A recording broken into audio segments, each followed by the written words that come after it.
one of the first live streaming things that was available was,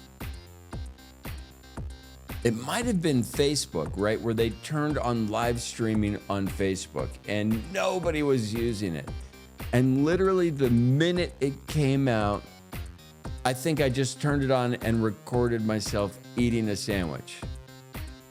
And I had friends just say like, dude, what the fuck are you doing? Like, I don't know what you're doing, but I can't stop watching it. So it's just one of those stupid, weird things. And these evolutions, these jumps in technology, sometimes they don't transfer to the older generation. Like you knuckleheads, like your parents, do they know how to stream? Do they know, like, yo, I am dialed in. I'm dialed into the dirt. I'm dialed into the alternative ways. I grew up this punk rock kid. I left home when I was very young, and I gravitated toward this alternative culture always, and just seeking answers that I couldn't find anywhere else. I went on a journey, and I think I said it at the beginning of the show, is people will say, don't touch the stove, it's hot. I was not the kid to listen to you say that. I wanted to go play around the stove and see if I got burnt. Like, you say the stove's hot. Yeah, that's because you're an idiot and you probably didn't know how to dance properly. I want to go fuck around and see if I can dance better than you did. And of course you get the shit burned out of you, whatever the fuck happens, but I owned it and it was my experience, and that I reveled in. And those moments for me those tactile moments are how I built the basis for how I thought about things. The road has been interesting, and I think that shit gets absolutely crazy. Don't lose your compass. I just lost my compass because I start thinking retrospectively, and I start thinking about all of these insights and things that have happened. They're like these flashes, these aha moments, these intuitions that instantly pop up that I think, I could fucking share that right now. But there's 2 people watching. I can't give away these shares to just 2 people. Like, this is fucking heavy duty shit. So there's magic in store for the future, but let's just pop into the news and see what happens. So we are going to start like this. And the top 11 news stories of the week. We do the top 11 because the top 10 is obviously taken. So Hamas, they have decided to pause hostage release. They're accusing Israel of breaking ceasefire rules. Trump is responding, let them all out by Saturday. Let me check my watch. It's Tuesday. So by Saturday, all this shit is about to happen and shit is about to get crazy. Trump is quoted. He said, release them by Saturday or we are going to have problems. How do you say Hamas? How do you say problems in Hamas? I don't care. Saturday. Cue dramatic music because Trump is about to flip the script on a bunch of shit. You guys, like, I think this is a big deal, right? Saturday, all of the hostages have to be released. It doesn't matter what side you're on. I understand there's so many contradictory views. What I am bringing light to is the President of the United States is putting down an ultimatum. Right? He got into the White House and it's ultimatum alley with Donald Trump. All of he sat down at the poker table. He's like, I am ready to do this. All the chips, tariffs. I mean, it's from countries to steel to import, export. It's all out there. Hamas, Israel, Palestine. It's like, it's about to happen. And Saturday, it's about to happen. it's a big deal. I don't know what is going to happen with it. I think it is very interesting. Hopefully we will be able to navigate all of this shit, but it is going to be a hot potato, especially if you're in the crypto industry whatsoever. Next up, with the tariffs that I mentioned a minute ago, right?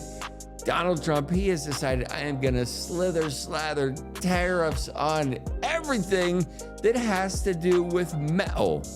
What are we talking about? We're talking about specifically aluminum and steel, because that is what China seems to pump out. And by the way, the shit China pumps out is absolute horse shit. But the only people that are not worried about these steel and aluminum tariffs are the lumberjacks. Okay. Next up, we have Elon Musk and Sam Altman. They are enjoying an absolute pissing contest. I think they should just get it over and get in the octagon already. Is it going to happen? Will we see it happen? Truth be told, it might come out. We have Elon and Zuckerberg. We have Elon and Altman. Who will be the victor in all of the things that are happening? We have Vince Neil. His private jet crashed in Scottsdale, Arizona. It killed one person and injured one other person, maybe some others.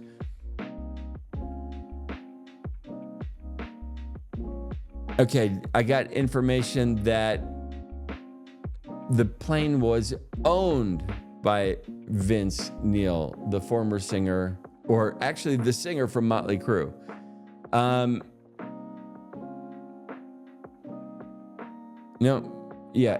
Okay, so Vince didn't die. Nobody died that Vince knows. That's the graphic they sent me. Okay, so they sent me a graphic of where Vince Neil is now. And apparently he did lose his jet in a poker tournament. He lost his jet in a poker tournament, and he is happy to ride the train now. That's the video. That is, excuse me, not the video. That is the image that they sent me. Right. Lost my jet. Now I ride the train. Thank you, Monica. Yeah. Thank you. You could have, yeah. Story could have been a little different, especially since I'm live. Okay, we're gonna keep moving on.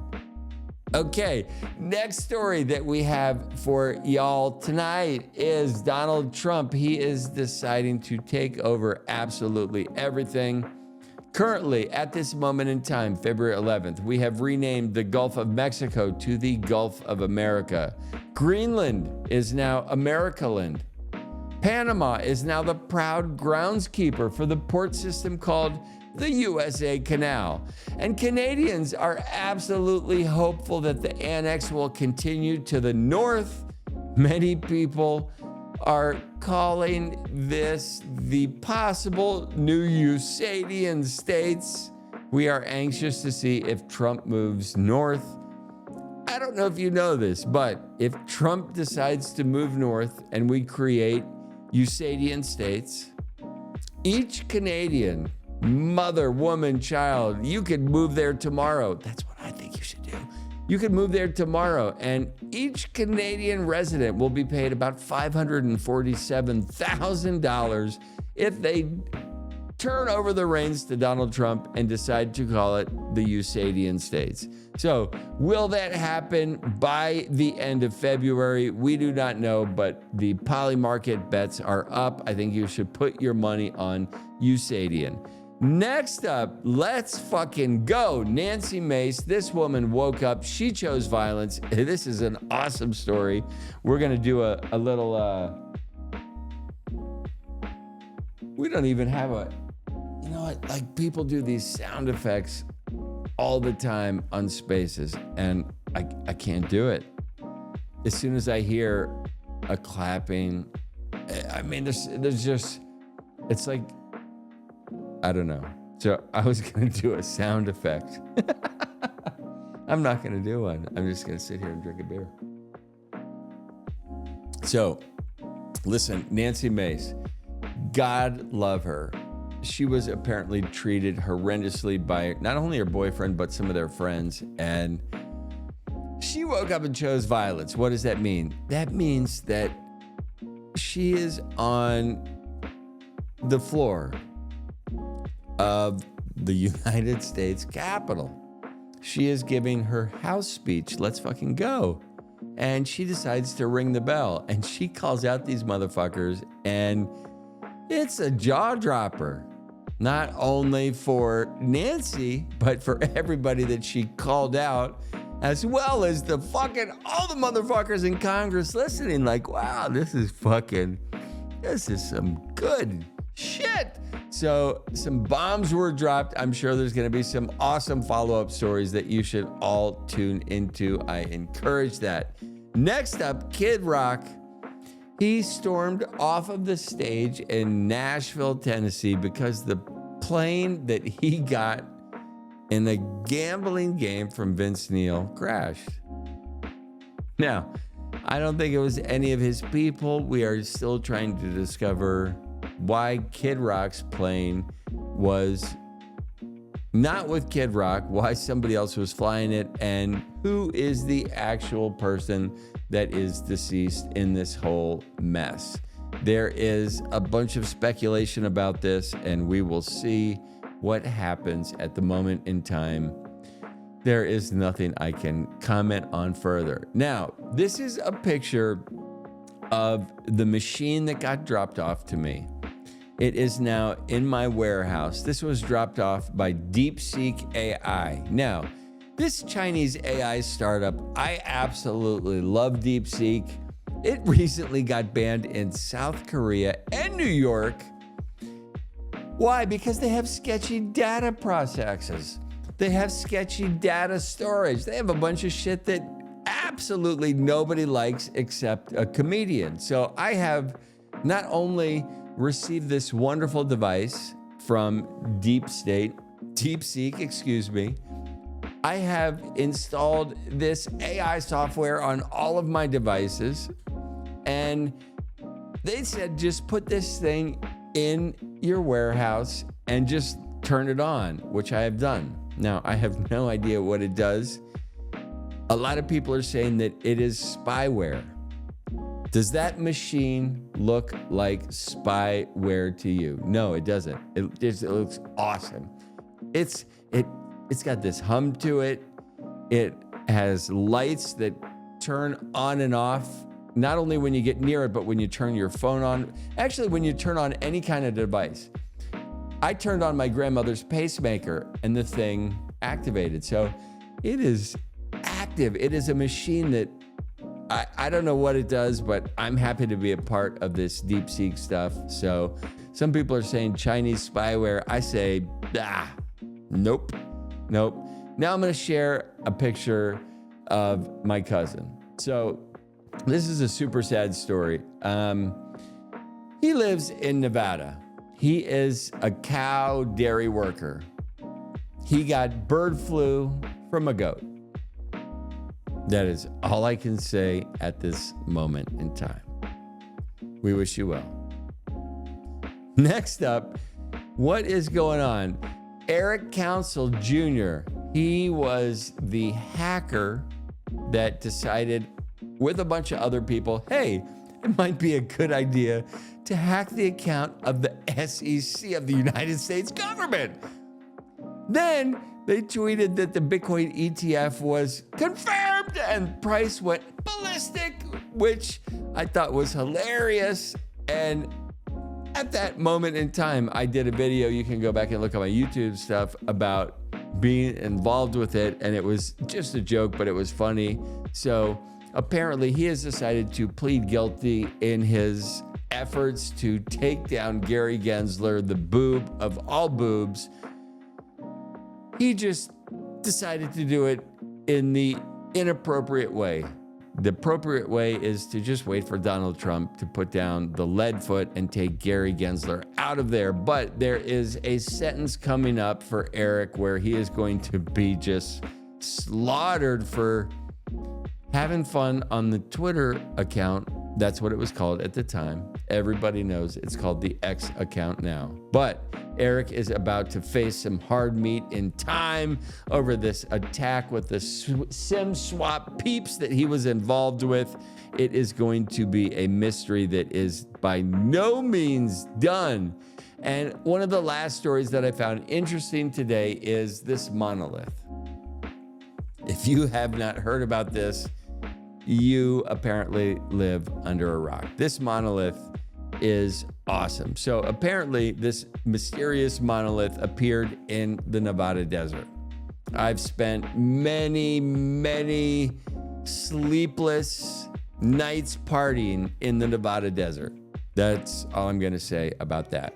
Anyway, this monolith appeared out of nowhere, and word on the street is the government is investigating. What does that mean? It means the government knows exactly what is going on. Now, what is awesome about this is influencers have begun booking their flights to Reno, Nevada to get involved in this monolith experience, and I think it's all rubbish. What can you do? I think it's horse shit. What I am going to say is that if I figure things out, tomorrow, I am going to be live streaming from the monolith, motherfuckers.